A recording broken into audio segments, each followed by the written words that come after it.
আজকে আমি আপনাদের সাথে এই মজার মাছ দিয়ে মজার একটা রেসিপি বানিয়ে শেয়ার করব।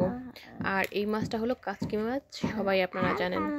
আর এই কাচকি মাছের চচ্চড়িটা আমার মনে হয় না যে এমন কোনো মানুষ আছে যে তার পছন্দ না। তো আজকে কাচকি মাছের যে রেসিপিটা আমি বানাবো, তো সেটা শুধুমাত্র কাচকি মাছ দিয়ে বানাবো না, আজকে এর সাথে আমি আলুও দিব। তো এই কারণে আলুটাকে একদম ছোট ছোট করে কুচি করে নিয়েছি। আর এরপরে দিয়ে দিলাম বেশ পরিমাণে পেঁয়াজ কুচি আর রসুন কুচি। আজকে কোনো বাটাবাটির মশলা দিব না, একদমই সব কিছু হলো গিয়ে কাটা মশলা দিব। তো এ কারণে দিয়ে দিলাম হলো গিয়ে কাঁচামরিচ কুচি।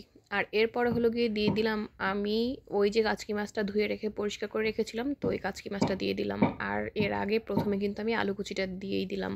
আর এরপরে দিয়ে দিলাম একটু হলুদের গুঁড়ো, আর দিয়ে দিলাম লবণ, আর দিয়ে দিলাম পরিমাণ মতো তেল। বাস, এই কিন্তু আমার একদম সব উপাদানগুলো একদম দেয়া কমপ্লিট। আর একদম সিম্পলভাবে অল্প মশলা দিয়ে কিন্তু আমি আজকে এই রেসিপিটা বানাবো। খেতে কিন্তু একদমই স্বাদে কোনো কমতি হবে না, অসাধারণ লাগবে।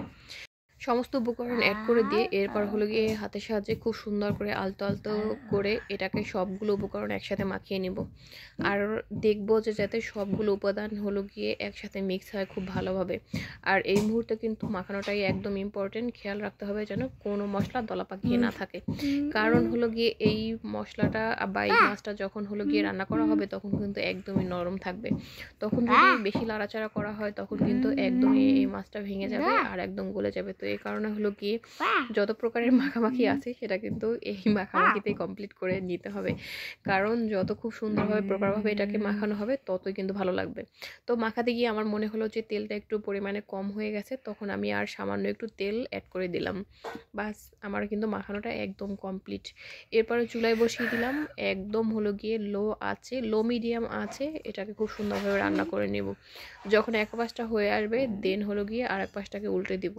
বাস, আমার কিন্তু এভাবে এই রান্নাটা হবে।